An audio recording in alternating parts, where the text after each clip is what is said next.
Hello friends, எல்லாருமே எப்படி இருக்கீங்க? ஆக்சுவலி ரொம்ப நாளுக்கு அப்புறம் இன்னைக்கு இந்த வீடியோ போட போகிறோம். இந்த வீடியோ உங்களுக்கு வந்து பார்த்தீங்கன்னா நான் ஒரு மந்திர முறை கொடுக்க போகிறேன். இந்த மந்திர முறை நீங்கள் பிரயோகம் பண்ணீங்கன்னா நீங்கள் யாரையாவது ரொம்ப விரும்பி இருக்கீங்க, அவங்கள ரொம்ப மிஸ் பண்ணுறீங்க அப்படின்னா நான் சொல்கிற முறையில் நீங்கள் பண்ணினீங்கன்னா உங்களுக்கு வந்து பார்த்தீங்கன்னா 48 மணி நேரத்தில் அவங்களே உங்ககிட்ட நேரில் வருவாங்க. இல்லை அவங்க சம்பந்தமான விஷயங்கள் ஏதாவது உங்களுக்கு கிடைக்கும். இது வந்து பார்த்தீங்கன்னா ஒரு ஆகர்ஷண மந்திரம். ஆகர்ஷணம் அப்படிங்கிறது என்ன அர்த்தம்னு கேட்டிங்கன்னா நமக்கு என்ன வேணுமோ அதை நம்ம கிட்ட கொண்டு வரக்கூடிய விஷயம் தான் ஆகர்ஷணம் சொல்லுவாங்க. சரி, மந்திரத்துக்கு போறதுக்கு முன்னாடி உங்களுக்கு ஒரு சில விஷயங்கள் சொல்லிடுறேன். பொதுவா வந்து பாத்தீங்கன்னா நம்ம ஆசைப்படக்கூடிய விஷயங்கள் இந்த உலகத்துல எதுவா வேணாலும் இருக்கலாம். எந்த ஒரு விஷயத்தையும் நம்ம அடையணும் அப்படின்னு நினைச்சீங்கன்னா நீங்க முதல்ல தெரிஞ்சு கொள்ள வேண்டிய விஷயம் என்னன்னு கேட்டீங்கன்னா அந்த விஷயம் வந்து பாத்தீங்கன்னா நம்மளை விட்டு போகாது. அது எனக்கான ஒரு விஷயம் அப்படிங்கறத நான் முதல்ல நம்பணும். இது எனக்கானது, எனக்கு கிடைக்கும் அப்படிங்கிற நான் நம்பிக்கை இருந்தா போதுமானது. நிறைய பேர் வந்து பாத்தீங்கன்னா சொல்லுவாங்க, சார் எனக்கு இந்த நெகட்டிவ் தாட்ஸ் ரொம்ப அதிகமா இருக்கு, என்னோட மனம் முழுவதுமே ஒரு நெகட்டிவான எண்ணலைகளாவே இருக்கு, நான் ரொம்ப நெகட்டிவா இருக்கேன் அப்படிங்கிறாங்க. இந்த நெகட்டிவ்க்கான அர்த்தம் என்ன தெரியுங்களா?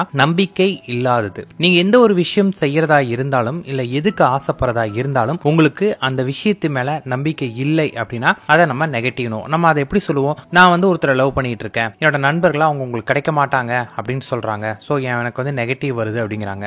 இதுல வந்து பாத்தீங்கன்னா உங்க நண்பர்கள் சொல்றனால நீங்க நெகட்டிவ் ஆயிட்டீங்க அப்படின்னா அது உண்மை கிடையாது.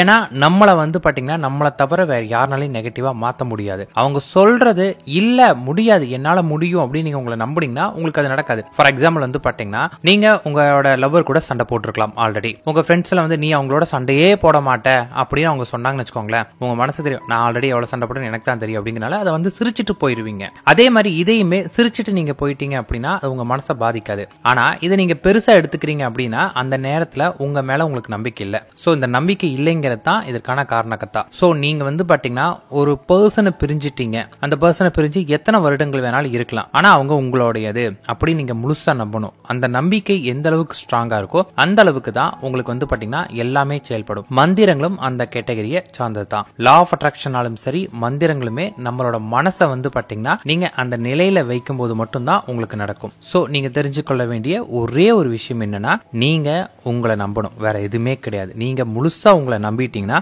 உங்களை யாராலுமே நெகட்டிவா மாத்த முடியாது. நீங்க விரும்பினது கிடைக்கும். நம்ம ஆசைப்படக்கூடிய விஷயங்கள் நம்ம அடையணும். பிகாஸ் நம்ம வாழ்றது ஒரு தடவை தான். அப்படி இருக்கக்கூடிய இந்த காலகட்டத்தில் இந்த வாழ்க்கை நமக்கு திரும்ப கிடைக்கவே கிடைக்காது. சோ இந்த வாழ்க்கை நம்ம விருப்பப்படி தான் நம்ம வாழணும். அப்படிங்கிற பட்சத்தில் அதுல ரொம்ப ஸ்ட்ராங்கா இருங்க. என்னானாலுமே என் வாழ்க்கையை நான் விட்டு கொடுக்க மாட்டேன் அப்படிங்கறதுல ரொம்ப தெளிவா இருந்தீங்கன்னா மட்டும்தான் உங்களால நீங்க நினைச்சதை அடைய முடியும். ஓகே, இப்ப நம்ம மந்திர பிரயோக முறையில சொல்றேன். முதலாவது, எல்லா மந்திரங்களுமே வந்து பாத்தீங்கன்னா தீட்சை முறையில வாங்கினா மட்டும்தான் பலன் கொடுக்கும். சோ இந்த மந்திரத்துக்கு வந்து பாத்தீங்கன்னா முதல்ல உங்களுக்கு தீட்சை வேணும். தீட்சை அப்படிங்கிறது என்ன அர்த்தம் கேட்டீங்கன்னா ஒரு குரு தன்னோட ஸ்டூடெண்ட்டுக்கு, தன்னோட சிஷ்யனுக்கு வந்து பாத்தீங்கன்னா இந்த மந்திரம் நான் உனக்கு கொடுக்கறேன், நீ இந்த மந்திரம் பயன்படு அப்படின்னு சொல்லி கொடுப்பாரு.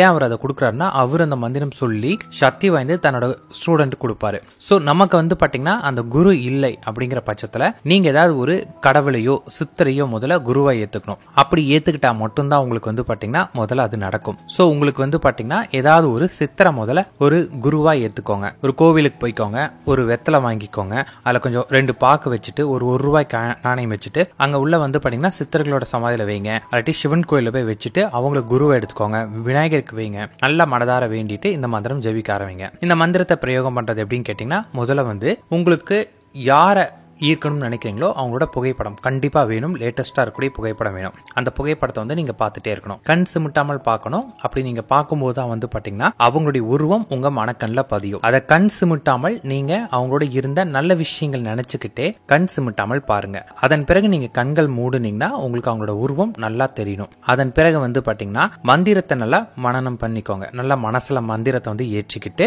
அதன் பிறகு உங்களுடைய முழு கவனத்தை வந்து பாத்தீங்கன்னா உங்களோட மூலாதார சக்கரத்துல வைக்கணும்.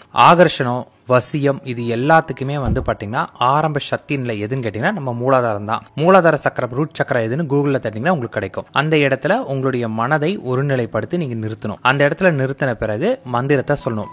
ஓம் வசிம நய அப்படின்ட்டு அதன் பிறகு அவங்களோட பெயர் சொல்லிட்டு ஸ்ரீயும் சவ்வும் கிளியும் இரிம் கிளீம் ஓம் இதுதான் உங்களுக்கான மந்திரம். இந்த மந்திரத்தை வந்து பாத்தீங்கன்னா நீங்க காலையில பிரம்ம முகூர்த்த நேரத்துல ஆரம்பிக்கணும். ஆரம்பிக்கக்கூடிய தினம் வந்து பாத்தீங்கன்னா வியாழக்கிழமை தான் ஆரம்பிக்கணும். மெதுவா ஸ்லோவா மந்திரம் சொல்லணும். உங்களோட கவனம் வந்து பாத்தீங்கன்னா உங்களுடைய மூலாதார சக்கரத்துல இருக்கணும். உங்களோட நினைவுல அவங்களோட உருவம் இருக்கணும். இதை நிறுத்தி நீங்க மந்திரம் சொல்லும் போது தான் அதனுடைய பலன் இருக்கும். திருப்பியும் மந்திரம் உங்களுக்கு நான் டிஸ்பிளேல காட்டியிருக்கேன். அவங்களோட பெயரோட அந்த மந்திரம் சொல்லும் போது சக்தி இருக்கும். 108 முறை சொன்ன பிறகு குளிச்சுட்டு நீங்க வந்து பாத்தீங்கன்னா தூங்கக்கூடாது. சைவ உணவு சாத்விக உணவு எடுக்கணும் அல்லது விரதத்துல கூட நீங்க இருக்கலாம். அடுத்தது மாலையில 6 மணிக்கு அருகில் இருக்கக்கூடிய கோவிலுக்கு போங்க. கோவிலுக்கு போயிட்டு நீங்க வந்து விநாயகர் ஏத்திருக்கீங்க, சிவனை ஏத்திருக்கீங்க, அந்த சிவன் கோவிலுக்கு போயிட்டு அங்க போயிட்டு வந்து பாத்தீங்கன்னா கண்களை மூடி அங்கேயே அமர்ந்துட்டு நீங்க யார் உங்ககிட்ட கொண்டு வரணும்னு நினைக்கிறீங்களோ அவங்கள திரும்ப திரும்ப திரும்ப நினைச்சிட்டே இருங்க. அவங்களோட பேசுற மாதிரி, அவங்க உங்களுக்கு போன் பண்ற மாதிரி, நீங்க திருப்பி சந்தோஷமா மாறின மாதிரி அப்படின்னு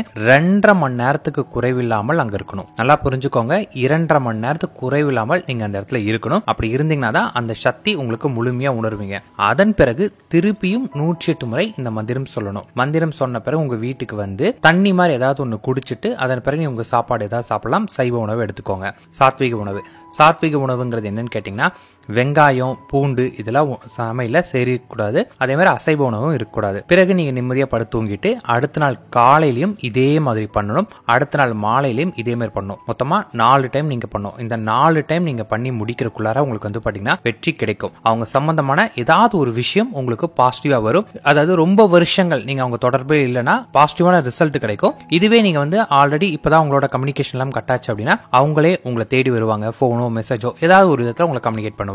சோ பாசிட்டிவ் ரிசல்ட் கிடைக்கும். இத பண்ணும்போது 100% நம்பிக்கைங்கிறது 120% வைங்க. நம்பிக்கை எந்த அளவுக்கு அதிகமா வைக்கிறீங்களோ அந்த அளவுக்கு இது வந்து பாத்தீங்கன்னா சக்தி வாய்ந்த ரிசல்ட் கிடைக்கும். மேக்ஸிமம் 48 ஹவர்ஸ் அதுக்கு முன்னாடியே உங்களுக்கு சக்சஸ் கிடைக்கும். சோ முழு நம்பிக்கையோட பண்ணுங்க. திரும்பியும் சொல்றேன், நீங்கள் உங்கள் மேல் நம்பிக்கை வைத்து பண்ணுங்க. எனக்கு நடக்கும் கிடைக்கும் அப்படின்னு எந்த அளவுக்கு நீங்க உங்களை நம்புறீங்களோ அந்த அளவுக்கு அது சக்தி வாய்ந்தா மாறும். நம்மளைய வேற யாருனாலையும் மாற்ற முடியாது. நெகட்டிவ் நம்ம ஏத்துக்கிட்டாதான் கிடைக்குமே. சோ பாசிட்டிவோட பண்ணுங்க. நிச்சயமாக நீங்க நினைச்சது நடக்கும். நன்றி நண்பர்களே.